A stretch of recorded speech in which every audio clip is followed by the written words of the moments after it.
ibyo ubushinjacyaha buvuze byose uko bimeze n'ibyo itariki 21 mu kwezi kwa bakubwira impamvu yatumye mukora nuko ubona bikoreye nanjye babanje kunyanduza sida kandi ku bushake bwabo n'umusore wabashije kuba yatura muri karitsiye mwatubwira uburyo yabikoraga mu buryo bumwe bwo kubatera ubwoba bwo kubaniga bakavuga ko yakoreshaga ibikoresho birimo pensi amakuru imigozi yo kubazirika amakuru ni meza ufite wanjye icyuma nkuko rero ikaramu tagira twibwira abanyarwanda bose bahuriza ku ikaramu Kazungu yakoreshaga abajomba mu mazuru yitwa Innocent bakwita Innocent umunsi utari mwiza kuri Kazungu ndetse no kuba mwiza yabikoraga mu buryo bumwe bwo kubatera ubwoba kumenya aho abantu babo yagiye bashyira bakavuga ko yakoreshaga ibikoresho birimo pensi uyu munsi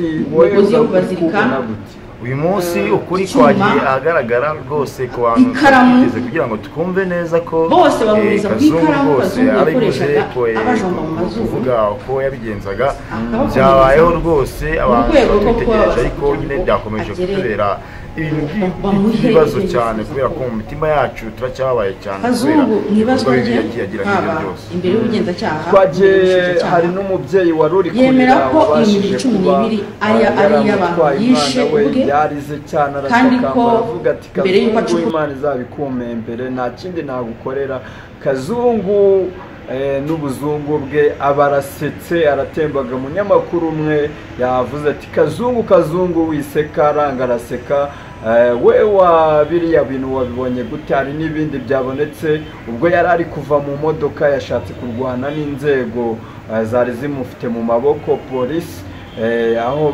bari bamufunguriye yagiye kumanuka bagiye kumufata itatangira arabishika biriya bintu byose uko wabibonye nk'umuntu wari uhari wabonye Kazungu se ni umurwayi wo mu mutwe cyangwa n'ubugome bumwuzuyemo nta kibazo na kimwe afite kabisa urebye ku maso ye urebye ku maso ye ubona ko rwose Kazungu ibyo yakoze rwose ntacyo bimubwiye ahubwo nyine rwose ewana ni ukumufata cyane kuko n'ubundi ubona ko arabutse asa nk'umuntu ushobora kuba yacika kuko yashatse kurwanya inzego zibishinzwe z'ubuyobozi ariko zimubera ibamba nyine nk'uko ubuyobozi bwacu bukora urabizi gusa rwose Kazungu wabonaga nta kibazo afite arimo yisekera gusa nyine abaturage nkatwe twabonye Kazungu rwose akwiye ibihano birenze cyane kuko kugeza iyi saha rwose Kazungu nta nubwo yiyumvishamo ko yakoze icyaha ukaracyabifata nka burage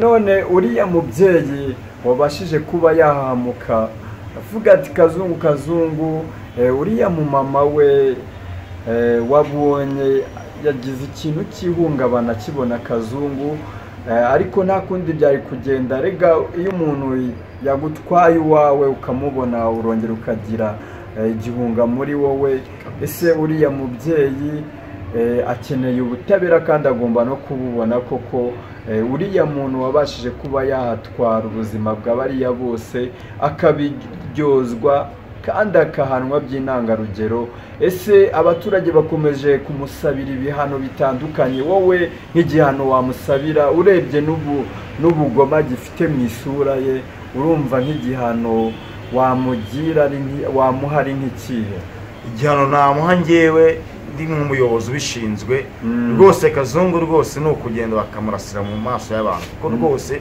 nibyo twagumye twifuza ko yakoze nabi kandi yarakabije yarengereye jenoside ikabije cyane rwose hari n'umukobwa wavuze ati njye nabashije kuba namucika Kazungu ngo ariko Kazungu ngo iyo yakugezaga iyo mwabaga muri kumwe yakubwiraga neza mwamara kugera mu nzu ngo isura igahita ihinduka ese nibyo twaba twabonye ubwo yaraje mu rukiko ari mu modokari ngewe ishusho nahise fata ari mu modokari mo imbere yararakaye byatari afite umujinya munini ariko ageze hanze yahise agarura bwa buryarya bwe bwo mu maso ahita asekera bari baraho kandi abari baraho ntago bari bategereje iseko ye ahubwo bari bategereje kubona ari kubabara cyane kubyo yakoze ariko we yahise aseka nk'umuntu ahubwo wakorewe ubukwe ni ukuvuga ngo byadutangaje cyane rwose abana, byadutangaje rwose, abantu bakaba duhari hari ahantu turi kubireba rwose. Kazungu uburyo yasohotse mu modoka ashaka no kurwanya inzego zibishinzwe, harimo polisi zima, abantu bari bamuzanye aho yagombaga kuburanira, byatubereye urujijo kuko nyine Kazungu nk'umuntu wamurebaga ku isura rwose n'ibisanzwe nk'ukuntu nyine twari tumuzi muri quartier, ntabwo twari tuzi ko buriya bugome yakora buriya bugome bw'indengakamere. Byadutangaje cyane ubundi Kazungu, ariko twe turifuza kugira ngo inzego zibishinzwe zirebe icyo zikora kandi bazabyereka abanyarwanda bose, kuko turacyakurikirana kugira ngo turebe ko n'undi muntu wese uzashobora kuba yabitekereza nawe bigomba kumubera bibi nk'uko turi abanyarwanda. Amaze kugera mu rukiko rero yavuze ati njyewe ndashaka yuko mburanira mu muhezo, ntago shaka ko urubanza rwanjye rugira abantu baruzamo, cyane cyane ubwo n'itangazamakuru abari kurirwanya aho ngaho, ari gushaka yuko nta bantu batangaza ibye.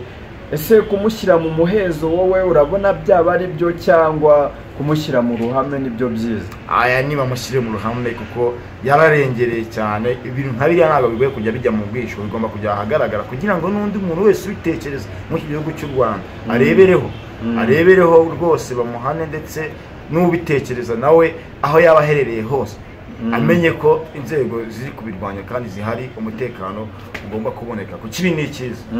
Urukiko yabisabye yuko rwamuburanisha mu muhezo. Urukiko ubu ngubu nonaha abari kutwumva bumve yuko abaturage baramutse barushyize mu muhezo, abaturage benshi ntago babyishimira. Wowe niko ubibona? Nanjye ntago nabyishimira rwose. Aba mutipe yarengereye umusa, yarengereye, bamushyira ahagaragara umuhane, abantu bose bari kubira kugira ngo n'undi muntu wese ubitekereza cyangwa ushaka kugira ngo azabyinjiremo bizamubera isomo. Ese Kazungu wowe nk'umuntu wari usanzwe umubona, wabonaga ubundi ari nk'umuntu umeze gute mu ishusho? Numve uko wamubonaga bitandukanye nuko wenda naba namubonye ubu ngubu njyewe. Bro, cyari igisore nyine ubona ko gishimishije ku maso, ariko ntabwo twari tuzi ko nyine ashobora kuba afite umutima mubi nk'uriya.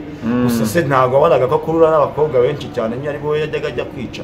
Bigaragare ko n'igikundo yari agifite, ariko ubwo umutima mubi wo ntabwo twari twikekaga ko Kazungu. Twari tuzi ku maso yacu, twari tuzi w'ibogari, twari tuzi w'umusore mwiza nk'uriya yakora biri. Byaradutangaje, niyo mpamvu rero burya ntukarebe umuntu ku isura gutya ngo uhite wumva ko nyine ari umuntu mwiza. Ugomba kubanza kwishyiramo ubushishozi kugira ngo ubanze umenye umuntu wari we, ubanze nawe uneke nk'umuntu nyine, nk'umuntu nawe ashobora kuba uri umunyarwanda. Tugomba kuneka tukabanza tukagira igihunga ku muntu uwo ari we wese, tukabanza tutarebye ngo nuko ngo ari bogari, ngo nuko ngo yambara neza, ngo nuko ari umusitari. Ugomba kubanza ukaneka, ukabanza ukareba umuntu neza nyine kugira ngo ubanze umenye icyo ari cyo. Ubanze umenye icyo ari cyo. Ibyo ngibyo ko mutabikoze kare nk'abaturage bari muri ziriya karitsiye ngo mubashe kumenya uwo ari we, byabacitseho gute? Kazungu mu busanzwe yarasabanaga, mwanahuraga gutyo, ari umuntu gutyo nyine mu bantu nyine gutyo bisanzwe, ubona ari gusabana n'abantu ariko tutazi ikimwihishemo nka kiriya. Niyo mpamvu bigomba kutubera isomo nk'abanyarwanda nk'uko turi kwiyubaka. Ukareba umuntu niba uri umubebe, ubona umukobwa ngo umusitari, ngo mugende gutyo gusa utazi amakuru ye, banza ushishoze nawe, banza urebe neza, ubigiremo mega n'igihungu, banza unabirebe neza. Urabona nk'uriya mwana w'umusore yagenderaga ngo ku byangombwa bye, uriya mwana w'umusore wasa yaguye mu mutego we bitewe n'uburyo yagaragaraga. Wenda uburyo yamushutsemo ntabwo twabimenya kugira ngo amugeze mu rugo, ariko bigaragare yuko yari afite amagambo yo kuryoshya abantu, wenda no kuba yagira ubuntu. Hari abantu bagira ubuntu, mwahura ukabona ibintu ari kugukorera, yagusaba kuba yakujyana mu rugo, ukabona utamuhakanira kandi ari n'umusore mugenzi wawe, ukabona kandi adafite n'ibindi bintu ku ruhande, ahubwo ari umuntu utuje. Nk'abasore bihutira kuzajya basura abasore bagenzi babo batabanjije kubamenya, cyangwa abakobwa bifuza gusura abasore mu mageto yabo, uko babonanye bagahita bagenda, wabagiriye inama bo?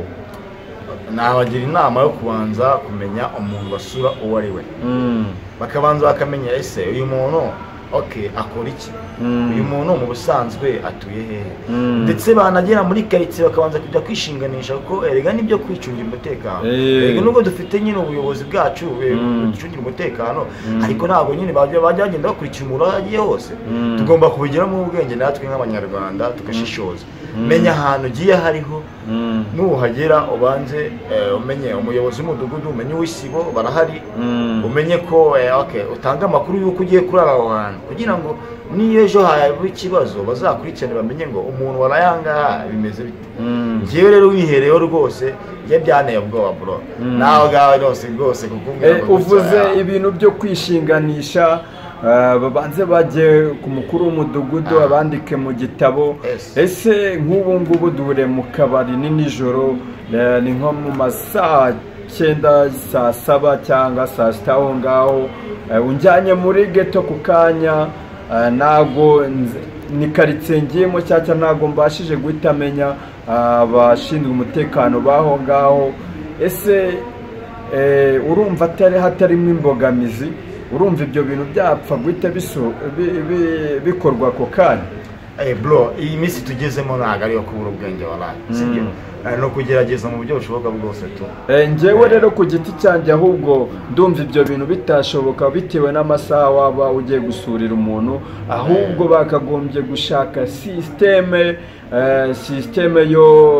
yuko bakorana na MTN cyangwa bakorana n'ibindi bigo sinzi, ku buryo ahantu ngiye none afite smartphone yanjye cyangwa afite telefone hita ntanga imyirondoro n'uwo turi kumwe, nkahita mvuga ati ni mu kagara kanaka, GPS zibaho, ushobora kugera ahantu ako kanya ugahita ukurura ugahita umenya umudugudu urimo, ako kanya ugahita wandika n'inzu wenda bakabishyiraho. Nge sinkora ibintu bya systeme nk'ibyo ngibyo, ariko ndumva bishoboka.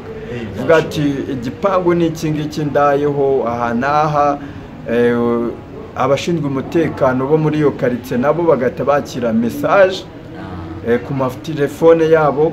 Sasa rero wa mukuru w'umudugudu yakiriye message mu gitondo, ashobora kuza akareba ati umuntu waraye hano ari hehe, afite imyirondoro ye dore ngiyi, cyangwa we washaka kuzinduka ugenda mu gitondo cya kare ukongera ugasiga bwa butumwa nanone, kugira ngo wa muyobozi azamenye yuko aho waraye mu mudugudu we watashye amahoro, wasubiye iwanyu amahoro.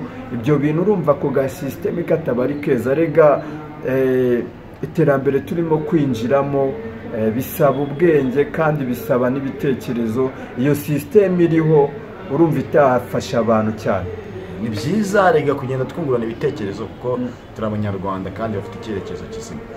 Kungurana ibitekerezo nguko bibaye byakunda nk'abayobozi bashinzwe nk'abantu bakora muri MTN, byaba byiza cyane. Ndizera hari umutekano ukomeye cyane. Nanjye rwose nabyishimira cyane. Iyo systeme abayishinzwe wabagiriye inama, dore batuzana ama systeme atandukanye, none ahangaha we wabasaba ko iyo systeme batangira kuyihanga ubu ngubu? Numva imbaraga zihari zo kwita babikora nanone byatangira, ariko wenda gutegura nicyo kintu cya mbere nabo barabyumva. Turabizera nk'abantu bahora baturebera ibyiza kandi batwifuriza iterambere ryiza. Badufasha rwose kugira ngo umutekano turawufite, ariko noneho ugumye aba ari umutekano noneho ufite icyerekezo noneho kiri fresh cyane, kugeza aho noneho ibintu nka biriya bitazongera kuba rwose, kuko byaba ari ikibazo, byaba ari gusebya igihugu cyacu. Abashinzwe kuba bakora nk'izo systeme, iyo systeme irakenewe banyarwandakazi. Iyo systeme ihari ku buryo ahantu ngeze ako kanya ahita ntanga umwirondoro waho ngeze, bigahita bigera ku mukuru w'umudugudu direct ako kanya. Byarusha kuba byiza, atari ibintu byo mu makaramu gusa ngo runaka bamwanditse mu gitabo ngo birahagije.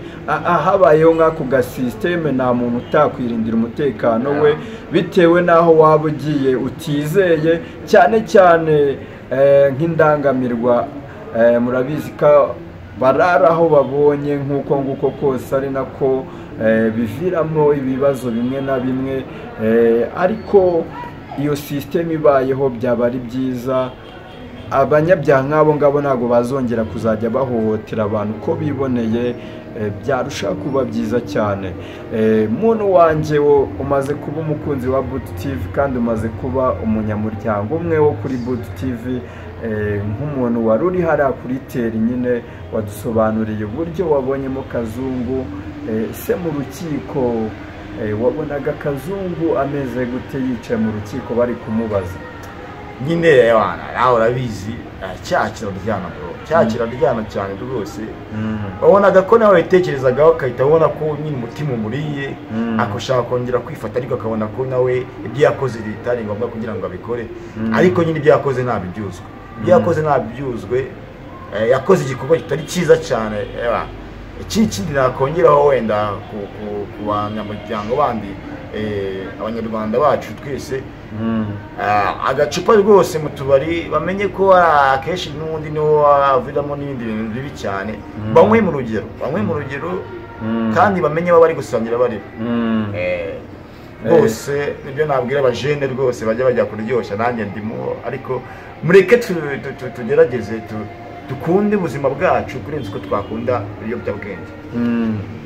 Bakunzi ba Boot TV rero, nkuko mwakomeje kugenda mubona amashusho ya Kazungu ari mu rukiko, ubwo yari ahagaze ari gusobanura uko yumva ashaka gutwara mu rubanza arimo kuregwamo, kwica no gushinyagura no kwambura akoresheje ikoranabuhanga.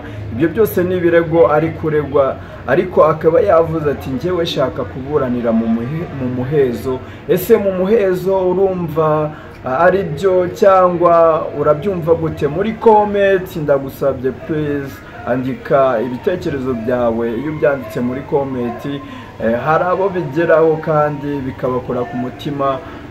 Buri muntu wese tukagomeza no guhumuriza babashije kubura babo bitewe na Kazungu yabaye Kazungu, kandi yabaye ibyaha biramutse bimufashe nk'uko nawe abyiyemerera, yaba ari umuntu udasanzwe kandi yaba ari umwicanyi ruharwa. Wowe rero wakoze subscribe, ndagusabye sharingira abandi iyi video babashe kumenya ibibi bya Kazungu ubwo yari ari mu rukiko. Shyiraho na comment, korana n'izo like, shyiraho na comment kugira ngo tukomeze tubane nka Boot TV. Turagaruka mu biganiro bikurikira.